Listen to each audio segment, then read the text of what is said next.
नमस्कार। 550 साल से जिस घड़ी का इंतजार था वो घड़ी अब आ गई है। दिव्य और भव्य मंदिर के साथ अयोध्या का पुराना गौरव भी लौटा है। अब भजन के शब्द भी बदल गए हैं। अब राम आएंगे नहीं, राम आ गए हैं। ऐसे देश में जहां हर कोई भगवान राम के अपने घर में जाने पर खुशी मना रहा है, क्या हम भूल सकते हैं कि उनके अपने घर में जाने से पहले लाखों भारतीय जिनके सिर पर कभी छत नहीं थी, उनको भी अपना अपना घर मिल गया है। ऐसे समय में हम कह सकते हैं कि अयोध्या के राम मंदिर में राम की भव्य मूर्ति की प्राण प्रतिष्ठा ही नहीं, बल्कि देश में करोड़ों व्यक्तियों की प्रतिष्ठा में भी आज प्राण जागे हैं। यह तथ्य कि यह सब अमृत काल में हो रहा है, इस बात का पर्याप्त प्रमाण है कि अमृत काल का वास्तव में बहुत शुभ आरंभ हुआ है। दोस्तों, प्राण प्रतिष्ठा एक पवित्र हिंदू अनुष्ठान है जहां जीवन ऊर्जा को एक मूर्ति में स्थापित किया जाता है, जिससे इसे प्रार्थना प्राप्त करने और आशीर्वाद देने में सक्षम देवता में बदल दिया जाता है। अयोध्या में आज आयोजित किए गए राम मंदिर के प्राण प्रतिष्ठा समारोह ने न केवल भारत में बल्कि विश्व स्तर में भी धूम मचा दी है। न केवल दुनिया भर से बड़े पैमाने पर जश्न की खबरें आ रही हैं, बल्कि 54 देशों के 100 से अधिक प्रतिनिधि भी आज अयोध्या में रामलला के अभिषेक समारोह में शामिल हुए। राम मंदिर का निर्माण अयोध्या में उसी स्थान पर किया गया है जहां हिंदू परंपरा के अनुसार भगवान विष्णु के 7वें अवतार भगवान श्री राम का जन्म हुआ था। यह विश्वास पीढ़ियों से इस क्षेत्र के सांस्कृतिक ताने बाने में रचा बसा हुआ है और इसलिए अयोध्या में राम मंदिर हिंदुओं के लिए सबसे महत्वपूर्ण तीर्थ स्थलों में से एक उभर के आया है।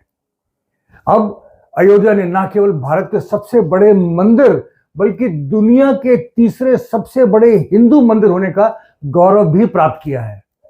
राम मंदिर के लिए आज आयोजित अभिषेक समारोह के बाद हम कह सकते हैं कि यह राम मंदिर के निर्माण के लिए सदियों के संघर्ष के समापन का प्रतीक है। इसी के साथ अयोध्या के सूर्यवंशी ठाकुर, जो भगवान राम के वंशज माने जाते हैं, ने अपने पूर्वजों द्वारा राम मंदिर के पुनर्निर्माण होने तक पगड़ी और चमड़ी के जूते नहीं पहनने की अपने 500 साल पुरानी प्रतिज्ञा को भी समाप्त कर दिया। आइए अब मैं आपको मंदिर के बारे में कुछ दिलचस्प और कम ज्ञात तथ्यों से अवगत कराता हूं। 28,000 वर्ग फीट का यह मंदिर लगभग 2.7 एकड़ भूमि में फैला है, जबकि पूरा मंदिर परिसर 70 एकड़ क्षेत्र में फैला हुआ है। इसमें 5 मंडप, एक संग्रहालय, एक पुस्तकालय, एक अनुसंधान केंद्र, एक फूड कोर्ट, एक गेस्ट हाउस और एक राम कथा गैलरी भी है। मंदिर की कुल लंबाई 360 फीट और चौड़ाई 235 फीट है। शिखर सहित मंदिर की कुल ऊंचाई 161 फीट है। इसमें कुल 3 मंजिलें हैं, जिसमें कुल 366 सुंदर नक्काशीदार स्तंभ हैं। मंदिर में कुल 44 दरवाजे हैं, जिनमें से कुछ को 100 किलो सोने से भी कोट किया गया है। मंदिर के मुख्य वास्तुकार श्री चंद्रकांत सोमपुरा हैं, जो गुजरात के मंदिर वास्तुकारों के परिवार के 15वें वंशज हैं। सोमपुरा परिवार ने भारत और विदेशों में 200 से अधिक मंदिरों को डिजाइन और उनका निर्माण किया है, जिनमें गुजरात में सोमनाथ मंदिर, दिल्ली और गांधीनगर में अक्षरधाम मंदिर और लंदन में स्वामी नारायण मंदिर शामिल हैं। राम मंदिर के निर्माण के लिए भूमि पूजन समारोह 5 अगस्त 2020 को हुआ था, जिसमें प्रधानमंत्री नरेंद्र मोदी ने दुनिया भर की 155 पवित्र नदियों के जल से जलाभिषेक किया था। राम मंदिर की नींव के लिए 2587 क्षेत्रों की पवित्र मिट्टी लाई गई थी, जो आध्यात्मिक एकता का प्रतीक है। राम मंदिर का डिजाइन हिंदू मंदिर वास्तुकला की प्राचीन और पारंपरिक नागर शैली से प्रेरित है और इसमें वास्तुशास्त्र और शिल्प शास्त्र के सिद्धांतों का पालन किया गया है। मंदिर में रामायण के प्रसंगों को दर्शाने वाले जटिल नक्काशी और मूर्तियां शामिल हैं। मंदिर एक भूकंप रोधी संरचना है, जिसकी अनुमानित आयु 2500 वर्षों से भी अधिक है। मंदिर की नींव 14 मीटर मोटी रोल्ड कंपैक्टेड कंक्रीट से बनी है, जिस पर फ्लाई ऐश, डस्ट और केमिकल्स की 56 परतें लगाई गई हैं, जो इसे एक कृत्रिम चट्टान का रूप देती है। जमीन की नमी की सुरक्षा के लिए कर्नाटका और तेलंगाना के ग्रेनाइट पत्थर का उपयोग करके 21 फुट ऊंचे चबूतरे का निर्माण किया गया है। इस 3 मंजिले मंदिर में भगवान राम के जीवन के विभिन्न चरणों को दर्शाया गया है। मंदिर के भूतल पर श्री राम के जन्म और बचपन की कहानी और पहली मंजिल पर राम दरबार को दर्शाया गया है। मंदिर में रामलला की 2 मूर्तियां हैं। एक 1949 में मिली वास्तविक मूर्ति जो दशकों से तंबू में थी, जबकि दूसरी 5 साल के बच्चे के रूप में होगी, जिसे कर्नाटक स्थित मूर्तिकार अरुण योगीराज ने बनाया है। 51 इंच लंबी और लगभग 200 किलोग्राम वजन वाली यह मूर्ति काले पत्थर से बनी है, ताकि दूध, प्रसाद और अन्य वस्तु के संपर्क में आने के बावजूद हजारों वर्ष तक यह खराब ना हो। रामलला की यह मूर्ति में केवल भगवान राम ही नहीं, बल्कि भगवान विष्णु के सभी 10 अवतारों को भी दर्शाया गया है। गर्भगृह में रखी भगवान राम और सीता की मूर्तियां दुर्लभ प्रकार की शालिग्राम चट्टान से बनाई गई हैं, जिसे नेपाल स्थित गंडकी नदी से लाया गया है। मंदिर में एक घंटा भी है, जिसका वजन 2100 किलोग्राम है, जो अष्ट धातु से बना है। घंटे की आवाज 15 किलोमीटर दूर तक सुनी जा सकती है। देवी देवताओं की मूर्तियां खंभों और दीवारों पर सुशोभित हैं, जिन्हें भारत के विभिन्न हिस्सों और विभिन्न धर्मों के कुशल कारीगरों और शिल्पकारों ने तराशा है। प्रत्येक पत्थर रामायण की एक कहानी कहता है। हजारों वर्षों तक चलने वाले राम मंदिर पूरी तरह से उच्च गुणवत्ता वाली सामग्री से बना है और इसमें लोहे और स्टील का उपयोग नहीं किया गया है। इसके बजाय तांबा, सफेद सीमेंट, पत्थर और लकड़ी जैसे तत्वों का उपयोग किया गया है।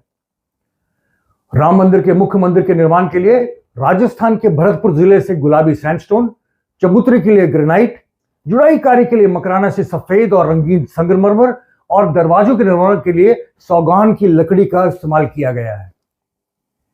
राम मंदिर के निर्माण में उपयोग की गई ईंटों पर श्री राम अंकित है, जो राम सेतु के निर्माण में उपयोग किए गए राम शिलाओं के साथ ऐतिहासिक समानता रखते हैं।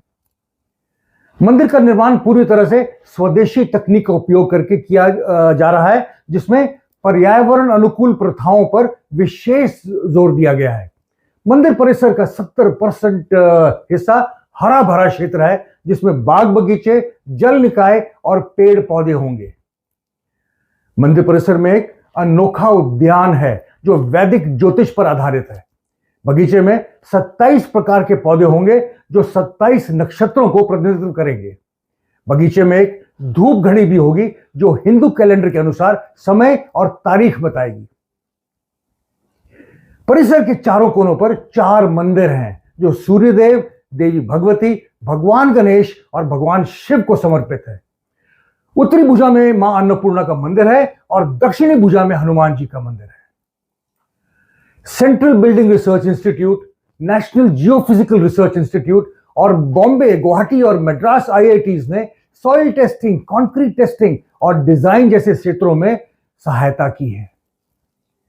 मंदिर परिसर में एक अखंड ज्योत भी होगी जो 5 किलो चांदी से बनी है, जो भगवान राम की शाश्वत उपस्थिति का प्रतीक है। मंदिर के पास एक ऐतिहासिक कुआं है जिसे सीता कूप कहा जाता है, जो प्राचीन काल का है। मंदिर परिसर में एक सामुदायिक रसोई होगी जो आगंतुकों और जरूरतमंदों को 24 घंटे पूर्णतः शाकाहारी भोजन मुफ्त में परोसेगी। इस राम रसोई की क्षमता एक बार में 10,000 लोगों को खाना खिलाने की होगी। भोजन सौर ऊर्जा और बायोगैस का उपयोग करके स्वच्छ और पर्यावरण अनुकूल तरीके से तैयार किया जाएगा। मंदिर परिसर में उन शहीदों का स्मारक भी होगा जिन्होंने राम जन्मभूमि आंदोलन के लिए अपने प्राणों की आहुति दी थी। मंदिर के निर्माण में न केवल भारत भर से बल्कि दुनिया भर से शुभ चिंतकों का नकद और वास्तु रूप में योगदान प्राप्त हुआ है, जो भौगोलिक सीमाओं से परे भगवान राम की सामूहिक आस्था का प्रतीक है। मंदिर में प्रवेश पूर्व से है और भक्तों को सिंह द्वार से होकर 32 सीढ़ियां चढ़नी होंगी। दिव्यांगों और बुजुर्गों की सुविधा के लिए रैंप और लिफ्ट की भी व्यवस्था है। यही नहीं, मंदिर के 2000 फीट नीचे एक टाइम कैप्सूल गाड़ा गया है, जिसमें मंदिर, भगवान राम और अयोध्या के बारे में प्रासंगिक जानकारी एक तांबे की प्लेट पर अंकित की गई है। यह भविष्य की पीढ़ियों के लिए मंदिर की पहचान को संरक्षित करेगी। दोस्तों, अयोध्या का राम मंदिर जो 24 जनवरी 2024 से भक्तों के लिए खुलेगा, सिर्फ पत्थरों से नहीं, भक्ति से तैयार किया गया है। ये आस्था, इतिहास और प्रतिभा के संगम के साथ साथ राष्ट्र की सामूहिक भावना को भी प्रदर्शित करता है। मुझे पूर्ण रूप से विश्वास है कि यह मंदिर आने वाले समय में अयोध्या के सामाजिक, सांस्कृतिक, आर्थिक और आध्यात्मिक विकास के साथ साथ राष्ट्रीय सद्भाव के लिए भी एक कैटलिस्ट के रूप में उभरेगा। आइए हम अपने विश्वास से भरे दिल और भगवान राम की शाश्वत शिक्षाओं से उत्साहित होकर एक ऐसे भविष्य का मार्ग प्रशस्त करें जहां कर्तव्य, अखंडता, शांति और एकता हमारे समाज के लिए शक्तिशाली स्तंभ बने। मेरे चौखट पे चल के आज चारों धाम आए हैं, मेरे चौखट पे चल के आज चारों धाम आए हैं, बजाओ ढोल स्वागत में, मेरे घर राम आए हैं। जय श्री राम।